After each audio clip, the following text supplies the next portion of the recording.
Bonjour, voici donc la deuxième partie du championnat du monde 2013. Cette fois-ci, c'est Anand qui a les blancs.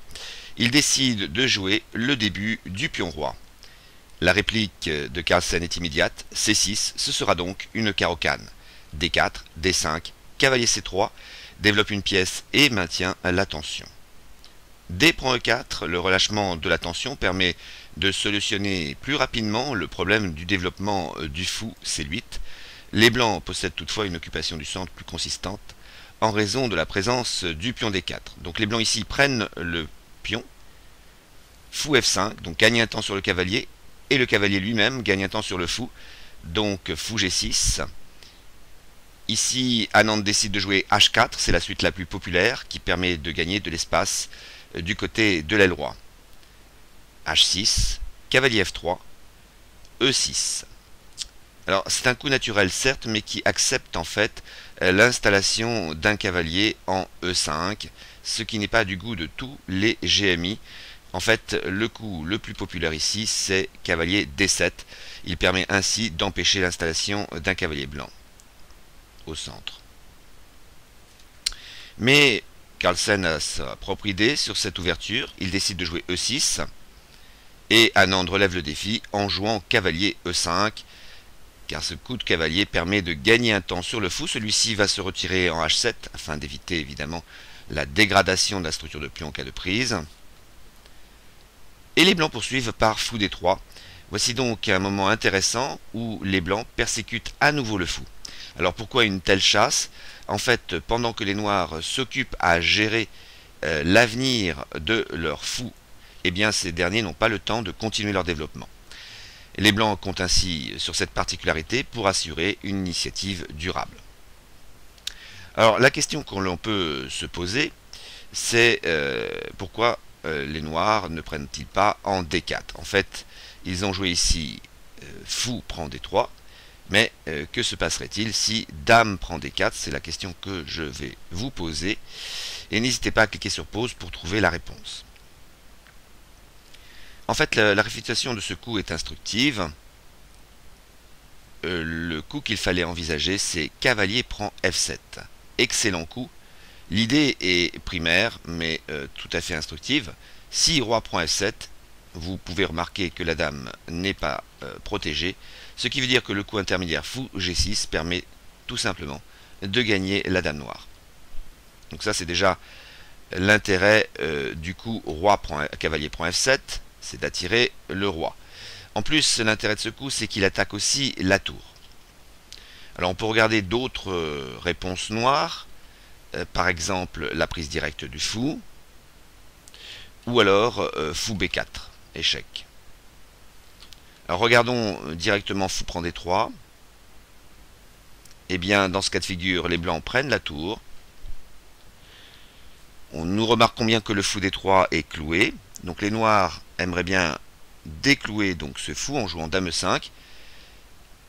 Mais le coup cavalier E2 suffit aux blancs. N'oublions pas qu'ils ont une tour. Tout l'enjeu sera pour les blancs de sortir ce cavalier, qui ne soit pas enfermé. Et nous allons voir ici qu'ils peuvent arriver à atteindre leur objectif.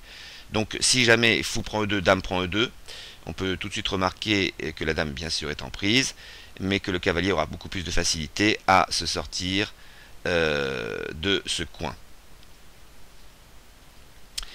Si maintenant fou H7, eh bien, que se passerait-il? N'hésitez pas à cliquer sur pause pour trouver le coup blanc. Mais c'est un coup spectaculaire en fait, c'est un énorme coup, puisque c'est un joli sacrifice d'attraction qui engage une simplification à l'avantage des blancs. Donc sacrifice de dame, donc très spectaculaire.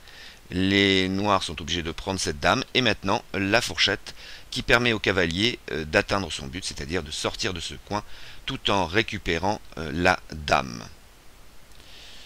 Alors ce n'est pas fou prend C2 qui va changer grand chose, puisque cavalier D4 par exemple, fou F5 et fou F4 donnent ici un jeu tout à fait correct pour les blancs au niveau positionnel, mais au niveau matériel, ils ont même un jeu supérieur.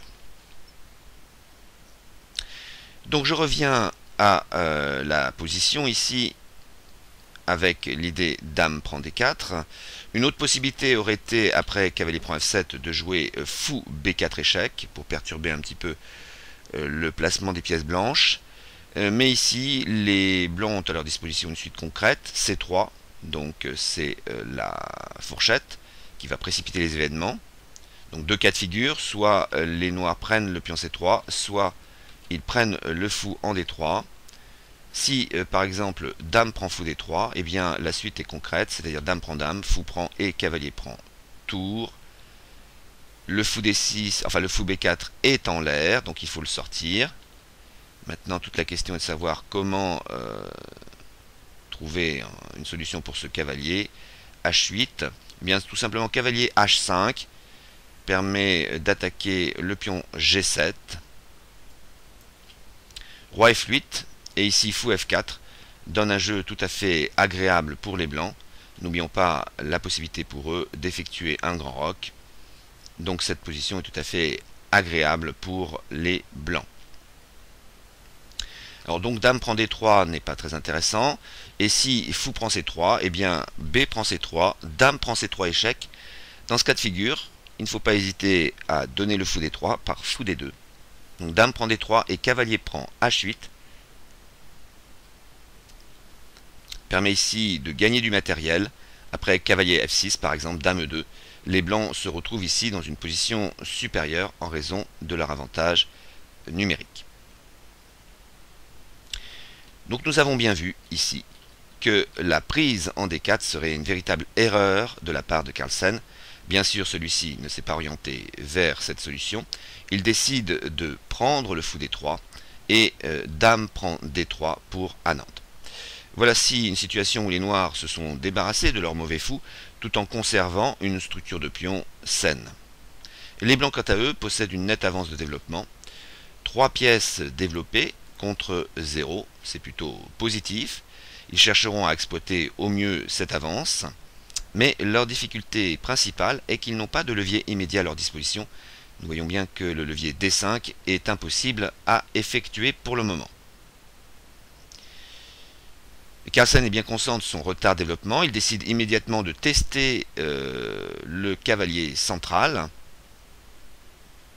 Et Anand ne joue pas la prise en D7, ce qui serait véritablement une simplification plutôt à l'avantage des noirs, puisqu'ils rattraperaient quelque peu leur retard de développement.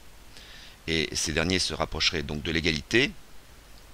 L'idée de jouer fou F4 n'est pas non plus satisfaisante, puisque les noirs ont l'opportunité de prendre le cavalier. Fou prend E5 pour éviter l'échange des dames. Dame A5 échec. C3. Et grand roc donne un jeu à peu près approximativement égal pour les deux camps. Donc, pour maintenir la tension, les blancs décident de jouer F4. C'est un moyen logique pour continuer le débat. L'affaiblissement de l'aile droite blanche est compensé par une présence centrale plus soutenue. Le cavalier est ainsi bien protégé. Après F4, Carlsen décide de jouer le coup intermédiaire fou B4 échec. Pour le moment, en fait, nous suivons une partie déjà jouée cette année par Anand contre Ding, le grand maître international Ding Liren. Cette partie d'ailleurs avait été gagnée par Anand. Nul doute que Carlsen a prévu une amélioration et la pression commence à se faire sentir. Mais où donc va se trouver la nouveauté de Carlsen? Pour le moment, Anand décide de jouer C3, le coup qu'il avait joué. Alors l'idée de jouer fou D2 est trop simpliste en fait, puisqu'après fou prend fou, dame prend D2, cavalier GF6, grand roc par exemple des blancs, petit roc des noirs, dame E2, le jeu est légèrement supérieur pour les blancs, en raison d'un cavalier bien placé, sans toutefois ébranler le jeu noir, plutôt solide structurellement. La structure est ainsi intacte, on ne peut pas dire qu'il y ait un avantage considérable pour les blancs. Donc ici, les blancs ont décidé de jouer C3, de prendre de l'espace, fou E7 et fou D2 afin de roquer au plus vite. Cavalier GF6. Alors là, c'est intéressant parce que fou D2, ça voudrait dire tout simplement que le pion H4 est en prise. Alors nul doute que cette position a été certainement étudiée. Et prendre le pion H4 serait véritablement une erreur de la part de Carlsen. Il ne tombe bien sûr pas dans ce piège. il a joué cavalier GF6. Alors, je vais attirer votre attention quand même sur cette prise possible. En fait, cette prise n'est pas réfutée par une suite de coups concrets, mais plutôt par une coordination des pièces blanches plus facile à mettre en place. Donc voici une suite possible pour s'en rendre compte. Les blancs peuvent envisager grand roc pour mettre à l'abri leur roi, pour déclouer aussi le cavalier ici G3. Et je vous propose 4 cas de figure, on va dire le retrait du fou en E7, le retrait du fou en F6, ou la prise du cavalier. Une autre possibilité, c'est aussi la prise du cavalier E5. Alors, si nous regardons immédiatement le retrait du fou en 7 après avoir pris le pion, eh bien les blancs obtiennent de l'initiative grâce à cavalier H5. Les blancs en fait titillent immédiatement le positionnement du roi noir en attaquant le pion G7. Cela leur permet de prendre une initiative durable.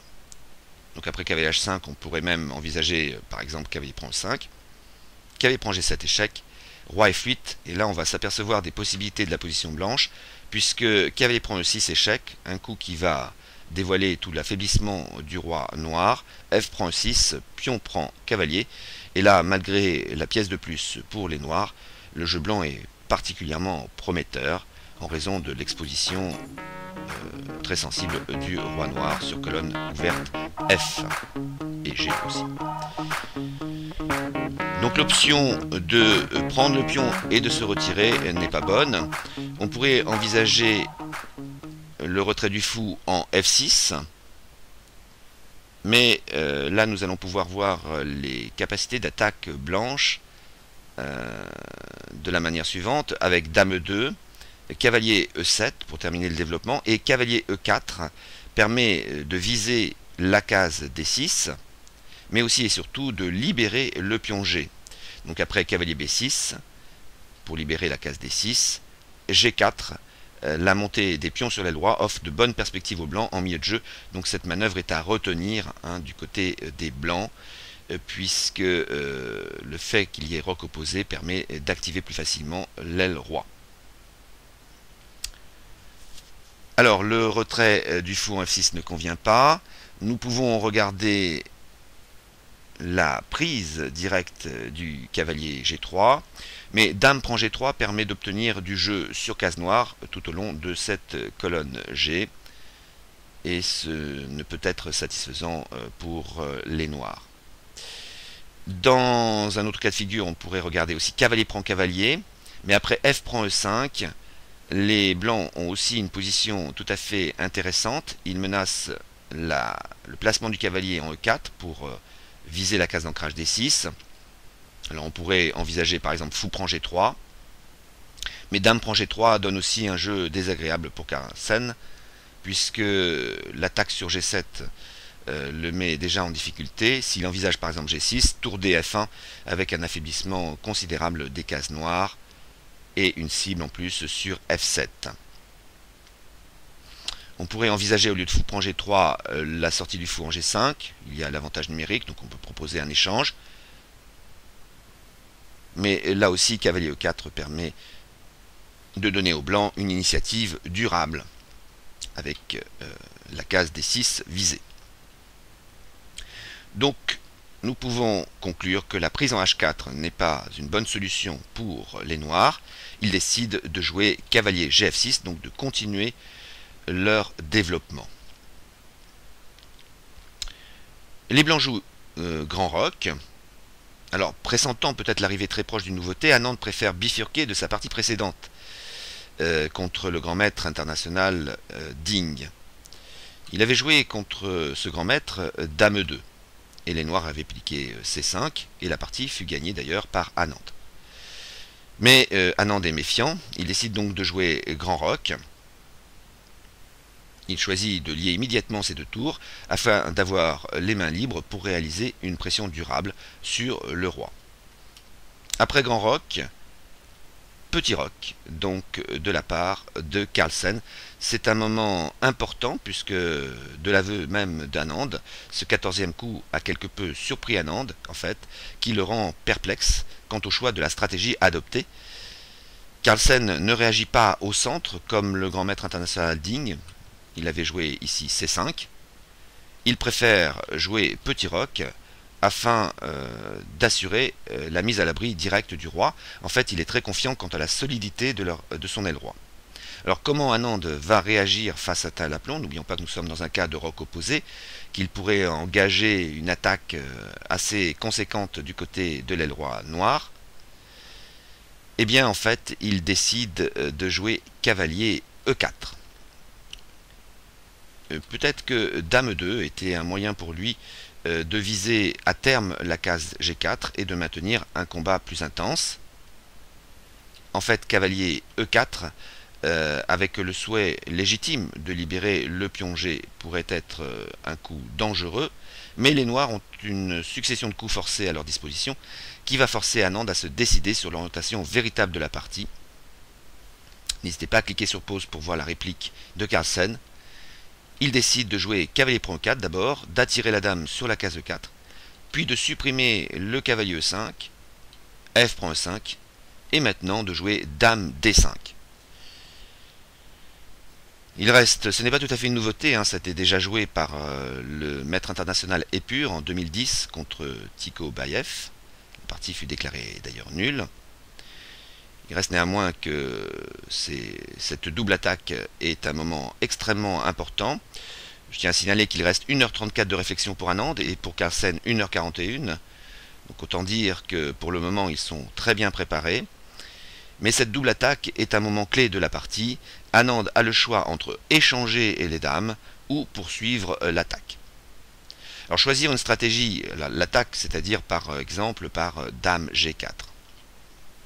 Alors, choisir une stratégie d'attaque est une option séduisante, mais les perspectives de jeu sont difficiles à anticiper et Anand craint une préparation de la part de son adversaire.